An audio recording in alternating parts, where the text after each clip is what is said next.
1990년대 후반, 2000년대 초반에요. 제가 봤던 섭식장애 환자분들을 떠올려 보면 후식 음식을 준비하는 방식이 지금과는 꽤 달랐습니다. 지금은 대부분 배달 앱을 쓰죠. 그런데 그때는 전혀 달랐습니다. 배달이 되는 음식도 많지 않았거든요. 중국 음식, 피자, 치킨 거의 그 정도였습니다. 게다가 밤이 늦으면 아예 배달이 안 되는 경우가 대부분이었고요. 그래서 어떤 분들은 집에서 직접 만들어 드셨고, 또 어떤 분들은 추운 새벽에 24시간 편의점에 가서 빵이나 과자를 사왔다고 말씀하시곤 했습니다. 그런데 그 당시에는요, 메뉴와 시간의 제한도 있었지만 또 다른 어려움이 하나 더 있었습니다. 배달이 대면이었다는 거예요. 문을 열고 음식을 직접 받고 결제까지 해야 했죠. 환자 입장에서는 이런 생각이 들 수 있습니다. 저 사람이 나를 이상하게 보지 않을까? 혹식하려는 걸 눈치채지 않을까? 그래서 어떤 분은 배달을 시킬 때마다 손님이 온 것처럼 보이려고 집에 있는 신발을 다 꺼내놓고 TV를 크게 틀어놓는다고 이야기하기도 했습니다. 그만큼 심리적인 부담이 컸던 거죠.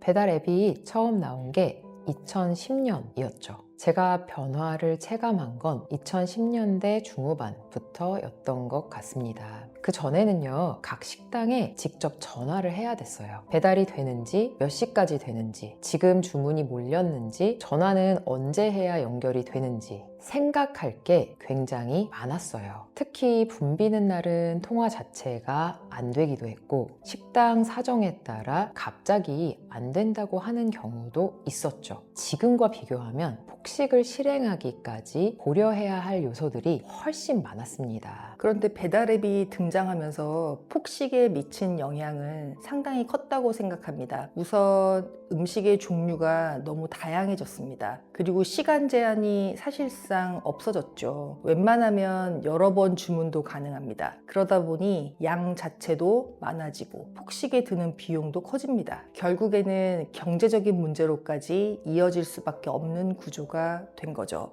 이전에는 환자들이 고민해야 했던 과정이 많았습니다. 전화해야 하고 사람을 직접 마주해야 하고 눈치를 봐야 했죠. 그런데 지금은 앱으로 주문하고 결제하면 문 앞에 두고 갑니다. 간편해졌죠. 하지만 동시에 내가 누구인지 드러나지 않는다는 점에서 폭식의 허들이 더 낮아진 측면도 있다고 생각합니다.